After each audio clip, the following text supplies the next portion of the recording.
একটা মুখোশ ছিল, তারা প্রভাবশালী, তারা সম্পদশীল, তারা উচ্চ পদের মানুষ, সেই বিষয়টা যেন তাদের আত্মীয় স্বজন বা তাদের বাসায় যে আসা রিলেটিভদের কাছে যেন ধরা না পড়ে, সেজন্যই হচ্ছে তারা এরকম ঘন্টার পর ঘন্টা তাদের বাসায় কোনো লোকজন আসলে তারা মোহনাকে আটকিয়ে রাখতো। এটা মোহনার মুখ থেকেও আমরা শুনেছি, আপনারাও জানেন, আপনাদের মাধ্যমেও আমরা এগুলো পুরো বিশ্ববাসী জানতে পারছে।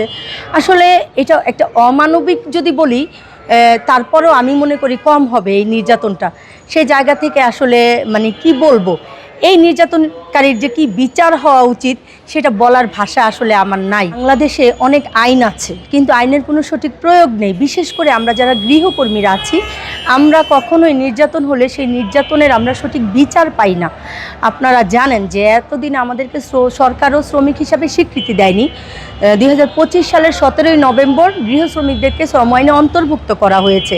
আমরা আশা করছি এই আইনে অন্তর্ভুক্ত হওয়ার মাধ্যমে এবং নতুন সরকারের কাছে আমরা প্রত্যাশা করছি আসলে এই পুনরাবৃত্তি আর হবে না। এই অমানবিক নির্যাতন যে মোহনা হয়েছে এবং আরও হাজারো নাম না জানা অনেক গৃহকর্মীরা নির্যাতনের শিকার হচ্ছে, এইটা বন্ধ হবে, আসামিদের সঠিক শাস্তি হবে। এবং আসলে আপনারা জানেন, একজন শিশু নির্যাতন শুধু বাংলাদেশ আইন না, আন্তর্জাতিক আইনও লঙ্ঘন করা হয়েছে।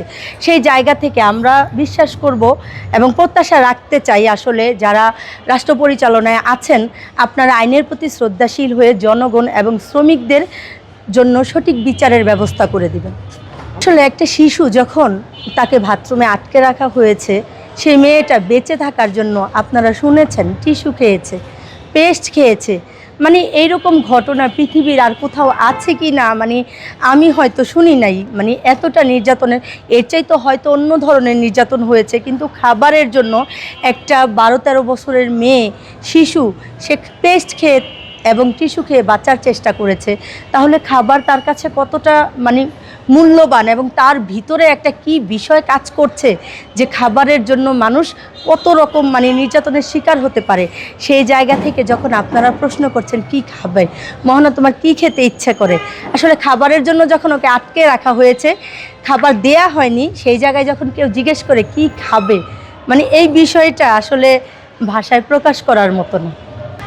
আমার মনে হচ্ছে আসলে বাংলাদেশের সবাইকে তো আর খারাপ বলবো না, কারণ আপনারা বা আলী আসগর ভাই আরও যারা আছেন, অনেক উকিল মোহনার পাশে দাঁড়িয়েছেন, আপনারা আছেন বলেই বাংলাদেশ এখনও ভালো। সেই জায়গা থেকে আসলে আমি মনে করি বাংলাদেশে যারা উচ্চ পর্যায়ে আছেন, আপনারা সবাই মোহনার পাশে দাঁড়াবেন। মোহনার যেন এই ভিতরে যে দাগ কাটা, এই বিষয়টা যেন মোহনা আপনাদের ভালোবাসা এবং আদরে যেন কাটিয়ে উঠতে পারে, আপনারা পাশে থাকবেন। আসলে আমি এটাই প্রত্যাশা করছি।